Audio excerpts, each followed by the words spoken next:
போலாமா? போலாம். அனைவருக்கும் வணக்கம். இன்று முதலாவது சட்டசபை கூட்டத்தொடர் கவர்னர் உரையோட தொடங்குச்சு. கவர்னர் உரை தமிழ் தாய் வாழ்த்தோட மிகவும் அமைதியாக நடந்து முடிந்தது. கவர்னர் உரையில இந்த நமது தலைவர், அதாவது எங்களுடைய தலைவர் அண்ணன் விஜய் முதலமைச்சர், தமிழக முதலமைச்சர் அவருடைய அடுத்த 5 ஆண்டுகள் எப்படி செயல்பட போகுது, இந்த ஆண்டுகள் நம்மளுடைய எதை நோக்கி நம்ம பயணிக்கும், இந்த அரசுடைய விஷன் என்னவா இருக்கும், வளர்ச்சி எதை நோக்கி இருக்கும், இருமொழி கொள்கையில் என்ன நம்மளுடைய என்ன பின்பற்ற போகிறோம், அதே நேரத்தில் முல்லை பெரியாறுல எப்படி என்ன மாதிரியான ஸ்டாண்ட் எடுக்க போகிறோம், இந்த மாதிரி ஒவ்வொரு விஷயத்தையும் தெளிவுபடுத்தி இந்த கவர்னர் உரை முழுமையாக அமைந்திருந்தது. கண்டிப்பாக நான் கொடுக்கப்பட்ட அனைத்து வாக்குறுதிகளையும் நிறைவேற்ற எவ்வாறு திட்டம் வகுக்கப்பட்டது, அதாவது சிறப்பு திட்ட அமலாக்கத்துறையின் கீழ் அனைத்து வாக்குறுதிகளும் நிறைவேற்ற எவ்வாறு ஒரு 10 மேலோட்ட திட்டங்களுக்கு கீழே அனைத்தும் பிரிக்கப்பட்டு எப்படி செயல்படுத்தப்படும் உள்ளிட்ட அனைத்தையும் உள்ளடக்கிய ஒரு முழுமையான கவர்னர் உரையாக இருந்தது. கண்டிப்பாக பொதுமக்களுக்கும் தமிழக மக்களின் வளர்ச்சிக்கும் தமிழகத்தின் வளர்ச்சிக்கும் தமிழகத்தை முதன்மை மாநிலமாக கொண்டு போய் நிலைநிறுத்துவதற்கும் முழுமையான ஒரு அனைத்து திட்ட வடிவத்தையும் இன்னைக்கு கவர்னர் உரையில் கொண்டு வரப்பட்டிருச்சு.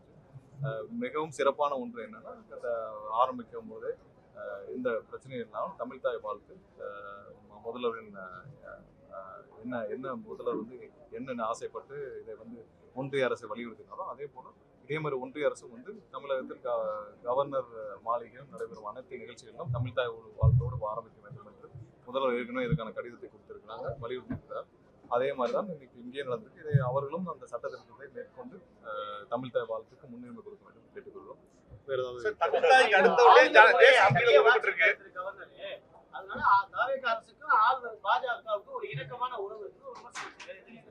இன்னைக்கு பாரதிய ஜனதா கட்சிக்கும் திமுகவுக்கும் தான் மிக நெருக்கமான ஒரு உறவு இருக்குது.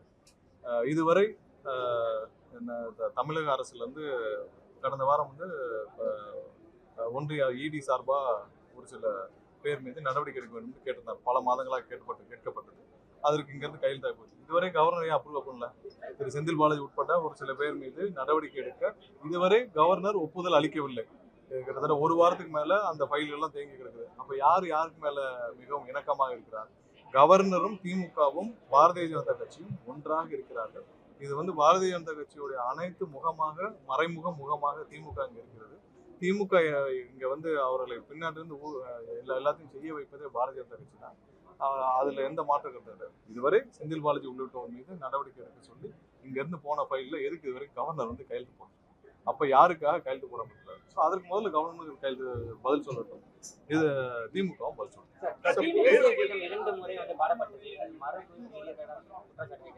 இல்ல, அது அவங்களுடைய கான்ஸ்டிடியூஷன்ல கொடுத்துருக்காங்க. ஒன்றிய அரசோட வலியுறுத்தல் நம்ம வந்தே மாதத்தை எடுத்திருக்கோம். வந்தே மாதத்தை நம்ம எடுத்திருக்கிறோம்.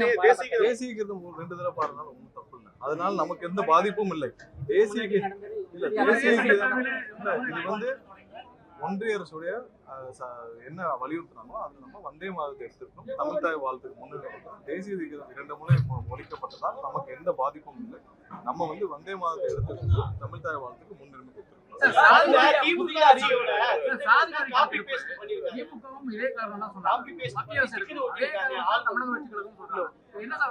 இல்ல, ஒரு சில விஷயங்களை அந்தந்த ஒன்றிய அரசு அவங்கதான் ஆதாரோட டேட்டா என்ன இருந்தாலும் இதை ஒன்றிய அரசோட ஒரே டேட்டாவை மெயின்டைன் ஆச்சுன்னா நல்லா இருக்கும். ஏன்னா இந்த ஆதார் கார்டு முழு டேட்டா அவங்க தான் வச்சிருக்காங்க. ஸோ அவங்க நாங்களே கணக்கு எடுத்துக்கிறோம்னு சொல்லி முன்னாடி சொல்லியிருக்காங்க. ஸோ 2 வேலை ஒருத்தர் 2 வேலையும் செய்யக்கூடாது. ஏன்னா அதே நேரத்தில் இதில் அவங்க எடுக்கிறது நம்ம ஆய்வு செய்யலாம், அவங்க கரெக்டாக பண்ணியிருக்காங்கன்னு சொல்லிட்டு. ஸோ அதுதான் சரியாக இருக்கும். ஏன்னா 2 பேரும் ஒரே வேலையை செய்து முடிக்க முடியாது. நாங்கள் சரியாக இருக்காது.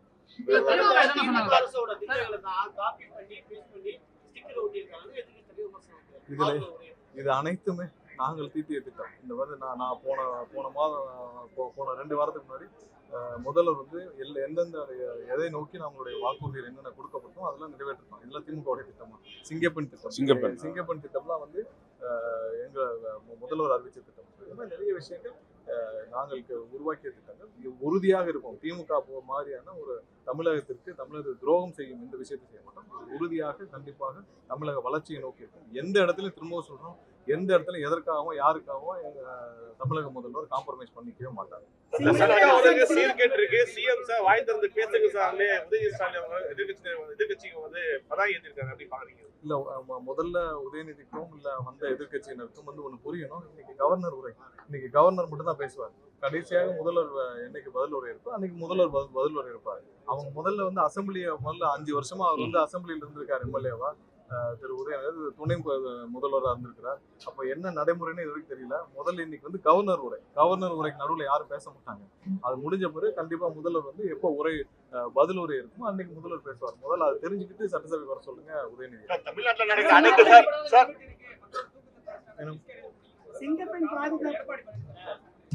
இல்ல அவருக்கு முதல்ல எங்க மின்வெட்டு இருக்குன்னு நான் சொல்லுங்க. தினமும் வந்து மின்சார வாரியம் சார்பாக எங்கெங்கெல்லாம் மின்வெட்டு ஒரு நாளைக்கு முன்னாடி வந்து எங்கெங்கெல்லாம் வந்து மின்சார பாதிப்பு இருக்குது நம்ம வெப்சைட்ல பப்ளிஷ் பண்றோம். ஒவ்வொரு நாளும் 35 இடம் 40 இடங்கள்ல இதுல வந்து நேத்து வந்து அறிவிப்பு வெளியிட்டிருக்கு. அதுல 52 இடங்கள் குறிப்பிடப்பட்டிருக்கு. அதுல 15க்கும் மேற்பட்டது வந்து 1 மணி நேரத்துக்குள்ள சரி செய்யப்பட்டிருக்கு. அது 15க்கும் மேற்பட்ட இடங்கள் அப்படின்னா பாத்தீங்கன்னா கிட்டத்தட்ட ஒரு 37 இடங்கள்ல நம்ம நேற்று நடந்த அனைத்து மின்சார பாதிப்புல 1 மணி நேரத்துக்குள்ள சரி செய்யப்பட்டிருக்கு. அதுல பெரும்பாலான இடங்கள்ல 15 நிமிஷத்துக்குள்ள சால்வ் செய்யப்பட்டிருக்கு. ஸோ தமிழகம் முழுவதும் இன்னைக்கு இவ்வளவு பெரிய இன்ஃப்ராஸ்ட்ரக்சர்ல 4.5 லட்சம் டிரான்ஸ்ஃபார்மர் இருக்கிற ஒரு இவ்வளவு பெரிய இன்ஃப்ராஸ்ட்ரக்சர்ல நீங்க 52 இடங்கள் நேற்று பாதிப்பு ஏற்பட்டிருக்கு. அதுல வந்து 37 இடங்கள் 1 மணி நேரத்துக்குள்ள சரி செய்யப்பட்டிருக்கு. அதற்கான அனைத்தும் வந்து நம்ம ஒவ்வொரு நாள் பப்ளிஷ் பண்றோம். பொதுவா அவர் வந்து ஏதோ சொல்லணுன்றதுக்காக திரு எடப்பாடி அவர்கள் வந்து அவருடைய கட்சி பிரச்சனையே பெரிய பிரச்சனையா இருக்கு. அதுல மாத்திருக்காக தமிழகம் முழுவதும் 52 இடங்கள்ல நேற்று வந்து மின்சாரம் பாதிப்பு ஏற்பட்டிருக்கு. அந்த 52 இடங்கள்லயும் எதனால பாதிப்பு அதுக்கு முதல் நாள் 35 இடங்கள் நினைவு 35 இடங்கள். ஸோ அது என்னன்னு கடந்த ஒரு வாரமாக எவ்வளவு இடத்துல மின்சாரம் பாதிப்பு இருக்குன்னு சொல்லி நம்ம பப்ளிஷ் பண்றோம். எவ்வளவு நேரத்துல அதை சரி செய்யறோம், என்னென்ன சரி செய்யறோம்னு சொல்லிட்டு தெளிவாக தினமும் காலையில முந்தான் நம்ம ஒரு அதுக்கு முதல் நாளுடைய மின்சார வெட்டு சம்பந்தப்பட்ட அனைத்து விஷயங்களும் பப்ளிஷ் பண்றோம்.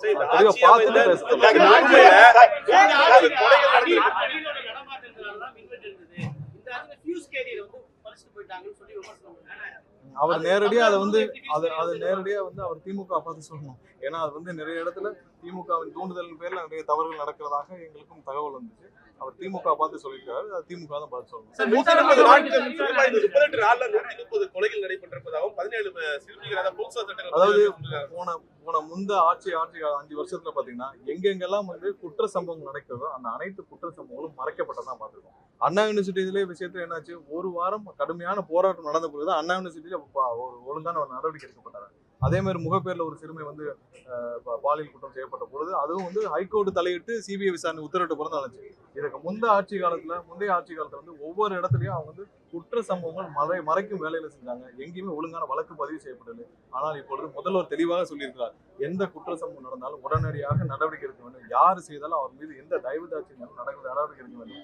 கடுமையான அவர் மீது நடவடிக்கை எடுத்து அந்த சம்பவங்களுக்கான யாரு தொடர்பு அனைவரும் கைது செய்யப்படும் என்ன தெளிவா அறிக்கை கொடுக்கப்பட்டிருக்கு. எல்லா இடத்துலயும் உடனடியாக நடவடிக்கை எடுக்கப்படும். ஏதாவது ஒரு இடத்துல ப்ரொசீஜர் மிஸ்டேக் சொல்லுங்க. அண்ணா நகர் சிறுமி விஷயத்துல என்னாச்சு, ஒரு வாரமா இன்வெஸ்டிகேஷன் பண்ணாங்க. ஒரு வாரமா பத்திரிகை எல்லாம் சொல்லி அப்புறம் உயர்நீதிமன்றம் தலையிட்டு தான் அந்த சிறுமிக்கு நியாயம் கிடைச்சது. அண்ணா யூனிவர்சிட்டி என்ன ஆச்சுன்னு தெரியும். இங்க ஏதாவது இடத்துல ப்ரொசீஜரல் மிஸ்டேக் இருக்கான்னு சொல்லுங்க. குற்ற சம்பவங்கள் வந்து ஒவ்வொரு இடத்துலயும் தனிப்பட்ட காரணங்களால குற்ற சம்பவம் நடக்குது. ஆனால் இங்க அரசு எப்படி அதை நடத்துதுன்னு சொல்லிதான் நீங்க பார்க்கணும். தமிழகம் முழுவதும் கம்பாரிசன் எடுத்துக்கிட்டீங்கன்னா கண்டிப்பாக குற்ற சம்பவம் தனிப்பட்ட குற்ற சம்பவங்கள் எல்லாம் இருக்குதான் செய்யுது. அதை கண்ட்ரோல் செய்யற வேலையில தான் நடந்துட்டு இருக்கோம். இது எல்லா இடத்துலயும் வந்து அதிகாரிகள் அதனால தான் தேவையான இடத்துல யார் இருந்தால் பொருத்தமா இருக்குன்னு அதிகாரிகளில் மாற்றங்கள் செய்யப்பட்டு வருது. முதல்வர் தினந்தோறும் எந்த அதிகாரி எங்க இருந்தால் அந்த இடத்துல குற்ற சம்பவம் குறைக்கப்படணும் மாற்றம் செய்யப்பட்டே வராங்க. குற்ற சம்பவங்கள் நடைபெற்றாலும் அதை எப்படி அரசு கையாளுதுன்னு பார்க்கணும். அதே நேரத்தில் இந்த அரசு வந்து எதையும் மூடி மறைக்கவில்லை. போன அரசு மாதிரி எதையும் மூடி மறைக்கவில்லை. எல்லாம் தெளிவாக உடனடியாக நடவடிக்கை எடுக்கப்படுறது. எங்கேயுமே தயவு தாட்சம் இல்லை, எந்த அரசியல் குறுக்கணும் இல்லை. யாராக இருந்தாலும் அவர்கள் மீது கடுமையான நடவடிக்கை எடுக்க சொல்லி முதல்வருடைய உத்தரவு.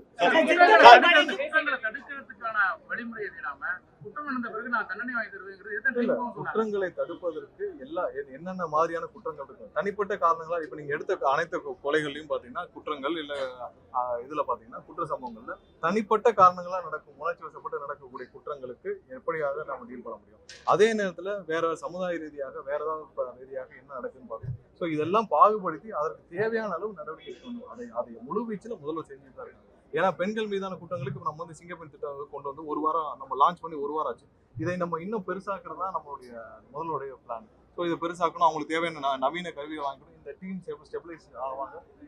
இதுக்கு ப்ரையாரிட்டி, அதாவது பெண்கள் சம்பந்தப்பட்ட அனைத்து குற்றங்களும் ப்ரையாரிட்டி இருக்கும். இவங்க டெக்னிக்கல் ரீதியாக இவங்களுக்கு வந்து ஒரு ஆப் எல்லாம் கொண்டு வந்து அவங்களை வந்து மேலும் மாடர்னைஸ் பண்ணணும். ஸோ எல்லா இடத்துல அவங்க உடனே அட்டன் பண்ணுறதுக்கான இது வேணும். ஸோ இப்போ திட்டங்கள் துவங்கப்பட்டிருக்கு, உடனடியாக இது எல்லாத்தையும் ஸ்டெபிலைஸ் பண்ணப்படும். கண்டிப்பாக காலப்போக்கில் எந்தெந்த இடத்துலலாம் வந்து சமூக ரீதியாக நடக்கப்படும் அனைத்து குற்றங்களையும் தடுப்பதற்கும் குறைப்பதற்கும் அரசாங்கம் முழு வீச்சில் நடவடிக்கை எடுக்கும். அதே தனிப்பட்ட காரணங்கள் நடக்கும் குற்றங்களுக்கு எல்லாவற்றுக்கும் தேவையான நடவடிக்கைகள் எங்கேயும் பாரபட்சம் இல்லாமல் எந்த இதுவும் இல்லாமல் கண்டிப்பாக நடவடிக்கை சிங்கப்பெண் பாதுகாப்பு படைக்கு போது அதிகாரம் தேவையான அதிகாரங்கள் தேவையான வாகனங்கள் தேவையான அனைத்து உபகரணங்கள் அனைத்தும் கொடுக்கப்பட்டிருக்கு. இது என்ன என்ஹான்ஸ் பண்ணப்படும், எங்கேயுமே வந்து அது கண்டிப்பா இது இன்னும் பெரிய லெவல்ல என்ஹான்ஸ் பண்ணப்படும். அந்த அந்த சிங்கப்பெண் படைக்கு தேவையான விஷயம் என்ஹான்ஸ் வெளியிட்டோம். இப்ப எவ்வளவு நிதி இருக்குன்னு தெரிஞ்சிச்சு. நம்ம குறிப்பிட்ட வாக்குறுதிகள் கொடுத்திருக்கோம். அந்த வாக்குறுதிக்கு ஏதாவது காலக்கெடு வச்சிருக்கோமா? என்ன மாதிரி வாக்குறுதி நிறைவேற்றப்படும்? அது அந்த நிதிநிலை அறிக்கையில வெள்ளை அறிக்கை கொடுக்கப்பட்டதோட நோக்கம் தமிழக அரசு என்ன நிலைமையில் இருக்குன்னு எல்லாரும் தெரிஞ்சுக்கணும். எத்தனை லட்சம் கோடி இருக்கு, என்ன நிலைமை இருக்கு, ஒவ்வொரு துறையும் என்ன நிலைமை இருக்கு. இப்போ மின்சார வாரியம் 2 லட்சம் கோடி கடன், போக்குவரத்து துறை எவ்வளவு கடன் இருக்கு, என்ன நிலைமையில் இருக்குன்னா. ஸோ இதை மீட்டெடுக்கும் வேலை செய்யணுங்க. கடந்த 20 ஆண்டுகளாக 25 ஆண்டுகளாக ஏதாவது ஒரு அடிஷனல் கூடுதல் வருவாய் இந்த அரசுக்கு வரும்னு பார்த்தா எதுவுமே இல்லை. இருக்கிற பொதுத்துறை நிறுவனங்கள் அனைத்தும் நலிவடைந்து போயிருக்கு. ஏன்னா இது முன்னாடி 20 வருஷத்துக்கு முன்னாடி இருந்த லாபத்தில் இயங்குற போக்குவரத்துறை மின்சாரத்துறை அனைத்தும் இப்போ நலிவடைந்து போயிருக்குது. ஸோ அடிஷனல் ரெவன்யூ, கூடுதலாக வருவாயை பெருக்குவதற்கான எந்த முயற்சியும் இவர் செய்யவில்லை. போன தடவை அப்படிதான் அவங்க 5 வருஷத்துக்கு முன்னாடி வந்தப்ப அவங்க எந்த இதையும் செய்யல. ஏன் அப்ப இருந்த நிதியமைச்சர், முன்னாள் நிதியமைச்சர் 30,000 கோடியை ஒரு குடும்பம் மட்டும் திருடி விட்டதுன்னு சொன்னாரு. ஒரு குடும்பம் மட்டும் 30,000 கோடி அவர்களால் திருடப்பட்டதுன்னு சொன்னாரு. இது வரைக்கும் அதுக்கு யாராவது பதில் சொல்லியிருக்காங்களா? இது வரைக்கும் அவராவது வந்து என்னை வந்து 30,000 கோடி திருடிட்டேன்னு ஆடியோ ரிலீஸ் ஆயிருக்கு, அந்த ஆடியோல உண்மைத்தன்மை இருக்கான்னு சொல்லி அவரே வந்து இப்ப வரைக்கும் ஏதாவது ஒரு அறிக்கை கொடுத்துருக்காரா? ஒரு குடும்பம் மட்டும் 30,000 கோடி ஒரே வருஷத்துல திருடினார் என்றால் இந்த 5 வருஷம் தமிழகத்தோட நிதிநிலை எப்படி இருக்குன்னு சொல்றாங்க. இதான் முதல்வர் தெளிவாக சொன்னது. லஞ்ச லாவணியத்தை குறைச்சாலே போதுமான அளவு நம்ம வந்து நிதியை சேமிக்க முடியும். அதற்கு அடுத்து நிதி ஆதாரத்தை பெருக்குவதற்கு ஒவ்வொரு துறையையும் இருக்கிற பிரச்சனைகளை மீட்டெடுக்கிறதுக்கு தான் முதல்வர் வந்து பாடுபட்டு கொண்டிருக்கிறார். இப்ப இருக்கிற நிலைமையை மக்களுக்கு சொல்லியாச்சு. ஒவ்வொருத்தர் அடுத்த வாரம் கண்டிப்பாக மின்சார வாரிய சார்பாக நாங்கள் வெள்ளை அறிக்கை முழுவதுமாக ஆய்வு செய்துவிட்டு நாங்கள் பப்ளிஷ் பண்ணுவோம். ஸோ அப்போ வந்து இன்னும் டீட்டெயிலாக உங்களுக்கு எல்லாம் தெரியும். ஸோ ஒவ்வொரு துறையும் நம்ம மீட்டெடுக்க வேண்டிய நிலைமை இருக்கும். இப்போ இருக்கிற நிலைமையை சொல்லியாச்சு. இதற்கப்புறம் இதுக்கு வருவாய் பெருக்கணும், ஏன்னா அடிஷனல் வருவாய் பெருக்கணும். நம்ம வந்து மின்சாரம் இது மாதிரி பொதுத்துறை நிறுவனங்கள் தமிழகத்தில் ஆரம்பிச்சு எத்தனை வருஷம் ஆச்சு? 25 வருஷம் ஆச்சு. இது வரைக்கும் வந்து தமிழகத்தில் இருக்கிற கல்வி நிலையங்கள், அதாவது யூனிவர்சிட்டிஸ், ஹையர் எஜுகேஷன் யூனிவர்சிட்டி இருக்கு, ஏதாவது ஒரு யூனிவர்சிட்டி லாபத்தில் இயங்குதா? அதே நேரத்தில் பிரைவேட் யூனிவர்சிட்டி, இன்னைக்கு இருக்கிற திமுக முன்னாள் அமைச்சர்கள் அனைவரும் டீம்டு யூனிவர்சிட்டி வச்சிருக்காங்க. அனைத்து டீம்டு யூனிவர்சிட்டியும் இன்னைக்கு வந்து பாத்தீங்கன்னா 5 நட்சத்திர ஹோட்டல் அளவுக்கு வளர்ந்துருக்கு. ஆனால் அரசு துறை இருக்கிற அனைத்து யூனிவர்சிட்டி என்ன நிலைமை இருக்கு? ஸோ இதுதான் இவர்களுடைய சாதனை. நமக்கு தேவை அரசு நிறுவனங்கள், அரசு துறை நிறுவனங்கள் வளர வேண்டும். அரசு துறையில் இருக்க புதிதாக வருவாயை பெருக்கிறதுக்கான புதிதாக பல முயற்சிகள், பல நிறுவனங்கள் துவங்கப்பட வேண்டும். இதையெல்லாம் சரி செய்யறதுக்கு தான் நேற்று நிதிநிலை அறிக்கை கொடுக்கப்பட்டது. இதன் மூலமாக எங்களுக்கு எல்லாம் முதல்வர் வந்து ஒவ்வொரு துறைக்கும் எப்படி செயல்பட வேண்டும் என்று உத்தரவிட்டிருக்கார். அதையெல்லாம் சரி செய்யறதுக்கான வேலையை நாங்கள் துவங்கியிருக்கோம்.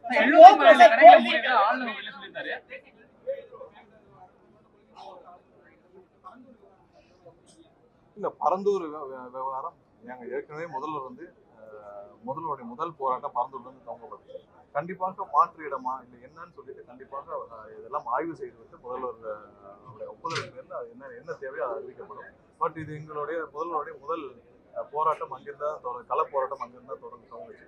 அதற்கு அந்த ஸ்டாண்டு கண்டிப்பாக உறுதியாக இருக்கும். பட் நம்ம வளர்ச்சிக்கு எதிராகவும் இல்லை, எங்கேயுமே ஏர்போர்ட்டுக்கு எதிராகவோ இல்லை வளர்ச்சிக்கு எதிராக இல்லை. பட் தேவையில்லாமல் நீர்நிலைகள் மூடி அங்கே 3 போகங்கள் விளையக்கூடிய ஒரு விளைநிலங்களை அழித்து நாம் ஒரு வளர்ச்சியை செய்ய வேண்டும். ஆல்டர்னேட்டிவ் இடம் ஃபிக்ஸ் பண்ணாம என்ன சொல்லிட்டு வல்லுநர் ஆய்வு செய்து அதிகாரம் ஆய்வு செய்து அவங்க முடியும்.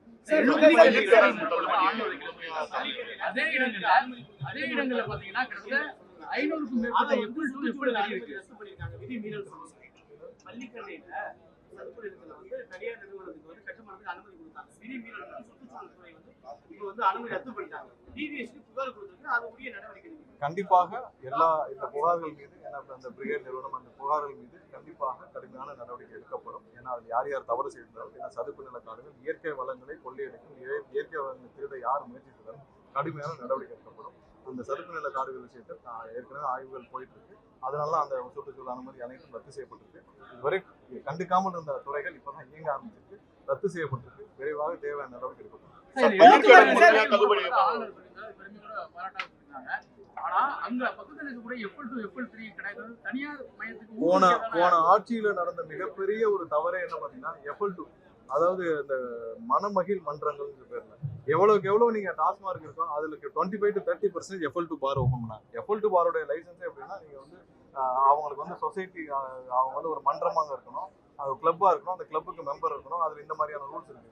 இதெல்லாம் வயலேட் பண்ணப்பட்டு போன 5 வருஷத்துல அதிகப்படி 3 to 4 மடங்கு அதிகப்படுத்திருக்காங்க. அது கண்டிப்பாக அந்த துறை அமைச்சர் ஆய்வு செய்வதில்லை, ஏதாவது வயலேஷன் இருக்கா. இதுக்கு மேல் வந்து எந்த FL2, அதாவது இதுக்கு மேல் மனமகிழ் மன்றங்கள் திறக்கும் எந்த முடிவையும் அந்த துறை அமைச்சர் ப்ராப்பர் ஆய்வு பண்ணிட்டு தான் பண்ணுவாங்க. கண்டிப்பா ஏற்கனவே இருக்கிறத எப்படி கண்ட்ரோல் பண்ணுன்ற விஷயத்தையும் நாங்க கண்டிப்பா ஆய்வு செஞ்சுட்டு தான் இருக்கோம். தேவையான அளவுல கட்டுப்படுத்துவதற்கான அனைத்து முயற்சியும் போக்குவரத்து துறை குறிப்பிட்டிருந்தீங்க, தனியார் ஒப்பந்தத்துல இயங்கக்கூடிய எலக்ட்ரிக்கல் பேருந்து லாபத்து நோக்கத்தில் இயங்குதுன்னு கடந்த முறை போக்குவரத்து அமைச்சர் இதே சட்டப்பேரவையில் சொல்லியிருந்தாரு. அப்ப எப்படி போக்குவரத்து துறையில அங்க இருந்து ரிட்டையர்ட் ஆனவங்களுக்கு கூட நம்ம சம்பளம் கொடுக்க முடியும், அவங்களுக்கு பென்ஷன், அவங்களோட ரிட்டையர்மெண்ட் பெனிஃபிட் கூட கொடுக்க முடியாத நிலைமையில தான் இருக்கும். இந்த துறை 15 வருஷத்துக்கு முன்னாடி எப்படியா இருந்துச்சு? இன்னைக்கு இருக்கிற டெப்போல டயர் மாத்துறதுக்கு அவங்கள்ட்ட பணம் இல்லை, மெயின்டெனன்ஸுக்கு பணம் இல்லை. ஸோ இந்த துறை எவ்வளவு லாபகரமா இயங்கிட்டு இருந்த துறை ஒன்றும் இல்லை. இன்னைக்கு இருக்கிற தனியார் பேருந்துகள் அதிகமானதுக்கும் போக்குவரத்து துறை குறைஞ்சதுக்கு, நம்ம அரசு பேருந்துகள் குறைஞ்சதுக்கும் என்ன காரணம்? ஸோ இந்த போக்குவரத்து துறையை முழுமையாக மீட்டெடுக்கும் வேலைகள்ல நம்ம இருக்கிறோம். ஏன்னா அதுல பல ஆயிரக்கணக்கான தொழிலாளர்கள் பாதிக்கப்படுறாங்க. போன 5 வருஷத்துல புதிதாக பெரிய அளவில் தொழிலாளர்களும் எடுக்கப்படவில்லை. அதே தான் நீங்க மின்சார வாரியத்தில் கண்டிப்பா அதெல்லாம் சீரமைக்க வேலையில இருக்கு. தனியார் பேருந்துடைய கட்டணம் வந்து எந்த அறிவிப்பு இல்லாம, அதாவது அரசாங்கத்துடைய அனுமதியை பெறாம சில இடங்கள்ல வந்து தனியார் பேருந்து கட்டணம் வந்து உயர்த்தப்பட்டிருக்குதா குற்றச்சாட்டு இல்ல. அது கண்டிப்பா கட்டுப்படுத்துற வேலையில அந்த அமைச்சர், துறை அமைச்சரும் அங்க களத்துல போய் ஆய்வு செஞ்சுட்டு ஏதாவது ஸ்பெசிபிக் கம்ப்ளைண்ட் தான் கண்டிப்பா. சார், முழுமையா பயிர்க்கடன் தள்ளுபடி செய்யணும், தொடர்ச்சியா விவசாயிகள் வந்து போராட்டம் பண்ணிட்டு இருக்காங்க. நம்ம வாக்குறுதி வந்து முழுமையா கொடுக்கப்பட்டதுல 75,000 கீழே நேற்று வந்து அறிவிப்பு வந்திருக்கு. 6,000 கோடி அளவுக்கு வந்து இன்னைக்கு வந்து தள்ளுபடி செய்யப்பட்டிருக்கு. அதுல 14 லட்சம் மேற்பட்ட விவசாயிகள் வந்து பயனடைஞ்சிருக்காங்க. மொத்த விவசாயிகள் 80-90% விவசாயிகள் பயிர்க்கடன் வாங்கின விவசாயிகள் பயனடைஞ்சிருக்காங்க. கண்டிப்பா என்ன சொல்லப்பட்டதோ அதை வந்து கண்டிப்பா செய்ய.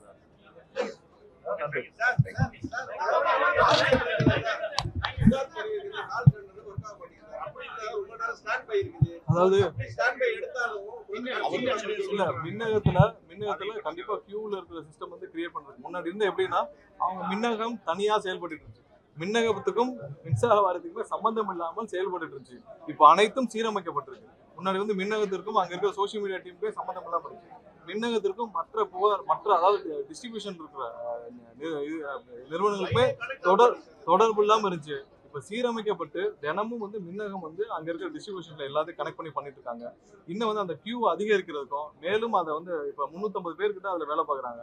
இது அதிகரிக்கான வேலை நடந்துட்டு இருக்கு. விரைவில் அதுக்கான டெண்டர் விடப்பட்டு அதிகமான நபர்கள் அதுல பணியமர்த்தப்படுவாங்க. விரைவில் சீரமைக்கப்படும். அதான் சொல்றேன், முன்னாடி வந்து இது தவறாக, இது முறையாக செயல்படுத்தப்படவில்லை. ஒவ்வொரு ஷிஃப்ட்டுக்கும் 100 பேர் இருந்து மின்னகத்துல பணியாற்றிட்டு இருந்தாங்க அந்த கால் சென்டர்ல.